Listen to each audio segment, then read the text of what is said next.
कहानी का नाम है राखी। बेटा देख लेना, बहुत ही सोच समझकर और कुछ ढंग का ले जाना अपनी बहन के लिए कोई गिफ्ट। राखी है, साल में एक बार आता है। इकलौती बहन है तुम्हारी और बहू तुम्हारी भी इकलौती ननद है, इसलिए उसके ससुराल में बेइज्जती मत करवाना। राखी पे कुछ अच्छा गिफ्ट भेजना अपनी ननद के लिए। माधुरी जी राखी को लेकर बेटे बहू को साफ साफ 4 दिन पहले ही हिदायत दे रही थी कि बेटी के लिए कोई अच्छा गिफ्ट लेकर जाना। सास की बात सुन नीलम ने कहा, लेकिन माँ जी हम तो हर बार अच्छा ही देते हैं, जितनी हमारी औकात रहेगी हम उतना ही देंगे ना। बहू की बात सुन चिढ़ते हुए माधुरी जी ने कहा, बस बहू दिखा दिया ना तुमने अपनी औकात, यही है तुम्हारी औकात। खुद के लिए और खुद के बहनों के लिए तो बड़े पैसे निकलते हैं तेरे पास से, और बारी जब नर के नाम पे आती है तो औकात का रोना रोने लगती हो। तुमसे तो बात ही करना बेकार है। बेटा तू तो समझ। कहते हुए माधुरी जी अपने बेटे रोहन की ओर देखते हुए बोली, बेटा ये भी तो भाभी का है, ये तो 1 रुपया भी नहीं देना चाहेगी। खुद के मायके लुटाने को कहो तो तिजोरी खाली कर देगी, लेकिन तुम्हारी तो बहन है ना, तुम तो समझो। अब इससे ज्यादा मैं तुम दोनों को कुछ नहीं समझा सकती। कहते हुए माधुरी जी कमरे से बाहर चली गई। माधुरी जी के जाने के बाद रोहन और नीलम दोनों ही एक दूसरे का चेहरा देखने लगे। नीलम ने रोहन से कहा, देखा रोहन तुम्हारी माँ की चालाकी, बेटी के लिए कितनी चिंता है। हर बार इतना अच्छा गिफ्ट देने के बाद भी पहले से ही आकर धमकाती रहती है कि मुझसे कहती है कि तुम्हारी इकलौती ननद है, साल में एक ही बार राखी आती है, और अब खुद को देने की बारी आती है, खुद के ननद को देने की बारी आती है तो उनकी तिजोरी खाली हो जाती है। जो राखी का त्योहार इनकी बेटी के लिए है, वही तो इनकी भी ननद के लिए भी है ना। और कल को बुआ जी कैसे रो रही थी फोन करके। नीलम की बात सुन रोहन ने कहा, नीलम बात तो तुम बिल्कुल सही कह रही हो, बुआ जी का रोना मुझे भी बर्दाश्त नहीं हो रहा था। कितनी सीधी है बेचारी, कितना मानती है सबको, लेकिन माँ को कौन समझाए कि उन्हें ना छोड़े। देखो बुआ जी तो तुम्हारी भी है ना, और तुमसे अपना दुख सुख कहती है ना, माँ की तरह प्यार भी करती है, तो कुछ सोच कर ही तो तुमको बोली है ना। तुम माँ जी को तो समझा ही सकती हो, वो तुम्हारी माँ है।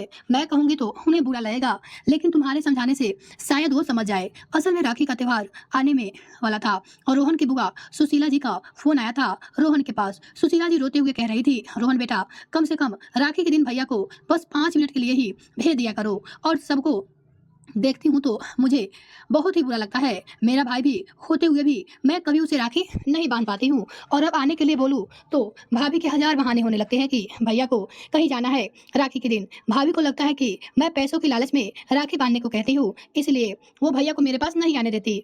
बेटा मुझे कोई पैसे नहीं चाहिए, मैं तो भाई के आने से ही खुश हो जाती हूँ, मुझे सब कुछ मिल जाता है।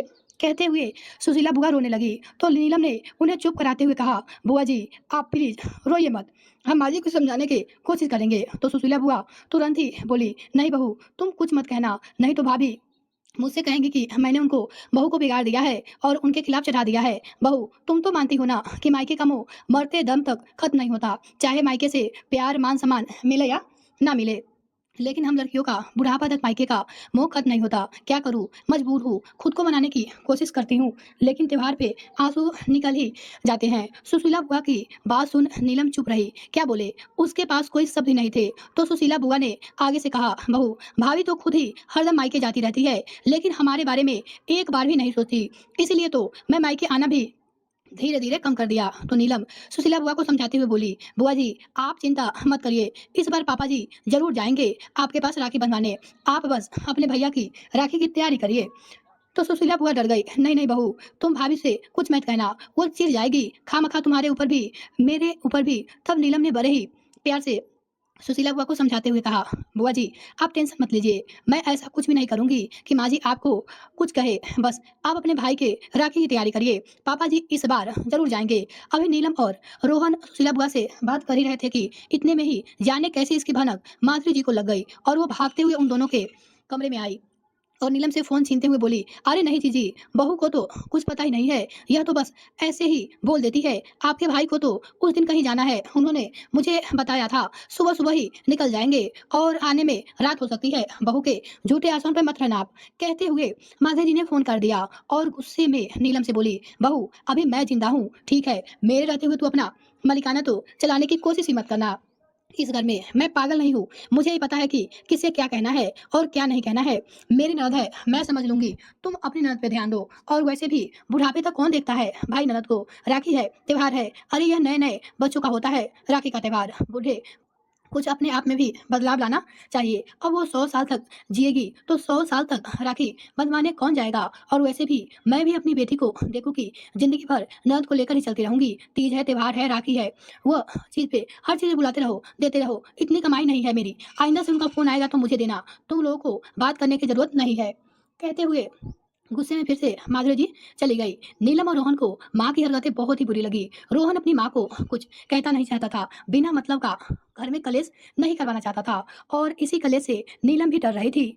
लेकिन सुशीला बुआ के लिए दोनों को बुरा भी लग रहा था और इसीलिए नीलम बार-बार रोहन से अपनी माँ को समझाने के लिए कह रही थी। रोहन ने 1-2 बार माँ से बात भी करने की कोशिश की, लेकिन माधुरी जी सुनने को तैयार ही नहीं थी।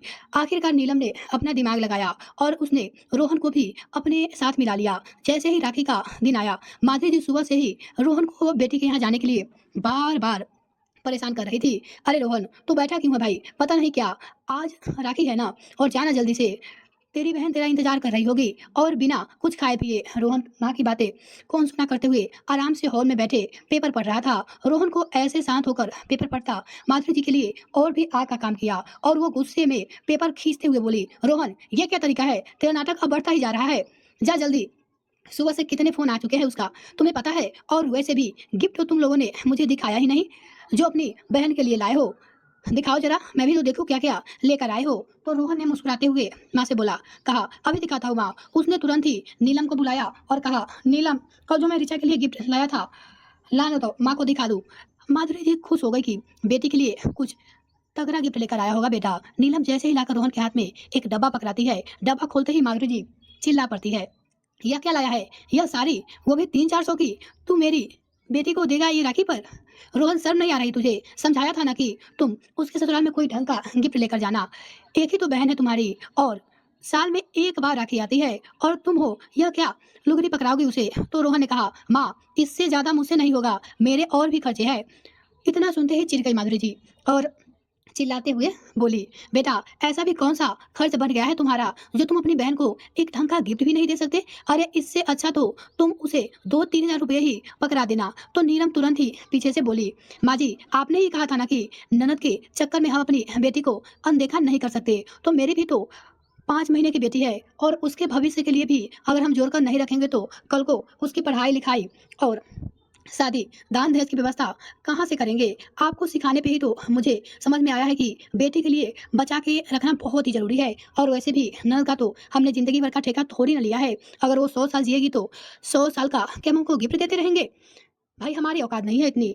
और अगर उनको ये सारी पसंद है तो रोहन अभी चले जाएँगे, नहीं पसंद है तो नहीं जाएँगे। बात को खत्म करो। उनको बोल दीजिए कि राखी भेज देगी। क्यों रोहन? कहते हुए नीलम ने रोहन की ओर देखा तो रोहन ने भी, "माँ के नीलम बिल्कुल सही कहा है। मैं यही दूँगी। हमारी बेटी है, हम भी अपनी बेटी के बारे में सोचेंगे। कब तक ऐसे ही बहन के ऊपर पैसे उड़ाते रहेंगे? बहुत हो गई राखी।" बेटे-बहू की बात सुन माधुरी जी समझ गई कि यह दोनों मेरी ही बातों मेरे ऊपर पलट रही है। मन ही मन समझ गई कि मेरी बिल्ली मुझे ही म्याऊँ। बहू बेटे की बात से माधुरी जी तो दुखी हो गई और वो परेशान बार-बार घड़ी को देखने लगी।